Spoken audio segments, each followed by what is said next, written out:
Olá, eu sou Priscila de Jesus Andrade, analista do comportamento e mestranda pela Faculdade de Ciências Médicas da Santa Casa de São Paulo. Hoje eu falarei sobre um estudo de caso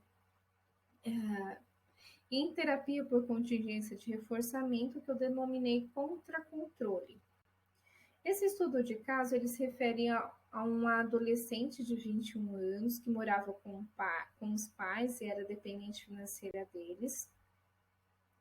Como queixa principal, essa adolescente ela trazia dificuldades em se relacionar com a família, dificuldades em interagir socialmente.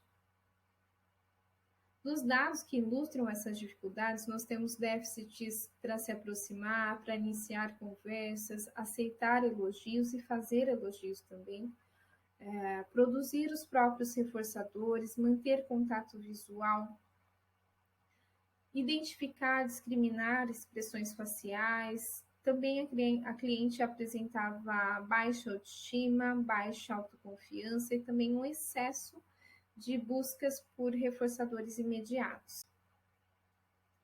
Com procedimentos terapêuticos, identificamos a necessidade de desenvolver sensibilidade em relação aos outros e foram utilizados para isso arranjos de ambientes, esvaecimento e modelagem. Outro objetivo importante foi aumentar a emissão de comportamentos desejados em locais públicos e em situações sociais. Para isso foram utilizados procedimentos de dessensibilização sistemática. Dos principais resultados, nós identificamos, então, melhora na capacidade de tatear e discriminar situações e expressões. A cliente ela passou, então, a trazer mais relatos de situações em que ela conseguia discriminar quando a mãe estava chateada, quando o pai estava alterado ou estava alcoolizado, tá? E desses resultados também nós identificamos um desenvolvimento no repertório de enfrentamento, uma melhora na socialização e na capacidade de produzir os próprios reforçadores. Aqui, a cliente ela passa então de um momento inicial no qual ela era mantida por consequências arbitrárias, né? E com o passar do tempo ela começa a discriminar melhor, ter uma discriminação verbal das consequências que eram produzidas pelo próprio comportamento dela.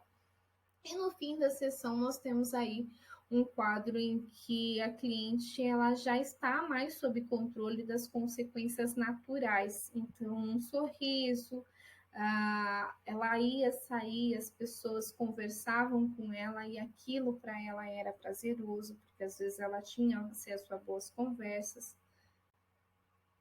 Ela também passa a fortalecer aí o comportamento de autoestima e autoconfiança. Então, ela começa a produzir doces e fazer as suas próprias vendas, ter acesso ao seu próprio dinheiro, com isso aumenta a sua autonomia dentro de casa, percebe ali que ela consegue sim se relacionar com outras pessoas e desempenhar um bom trabalho.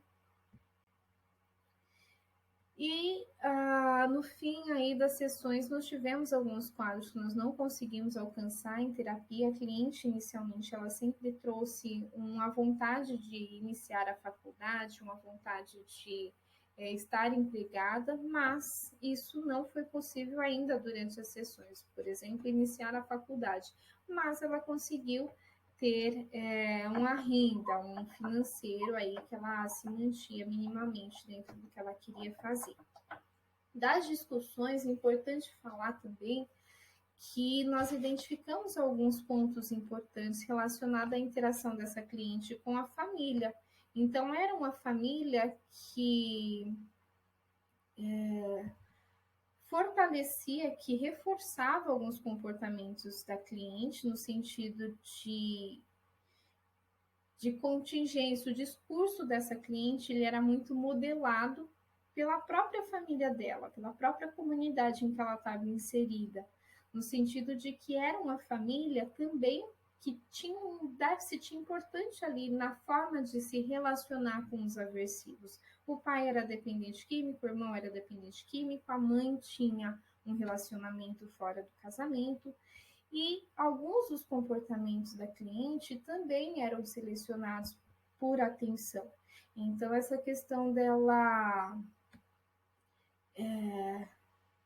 manter um comportamento tão acentuado de contra-controle, por exemplo, ele era muito evidenciado dentro das brigas com o pai, em que eles se batiam, ela apanhava, ele apanhava, enfim. Tá? Então, esses pontos são importantes a gente considerar aqui. E outro aspecto importante é que todos os procedimentos utilizados dentro desse estudo foram ancorados na análise do comportamento, portanto, podem ser replicados. Eu agradeço muito a atenção de todos até aqui.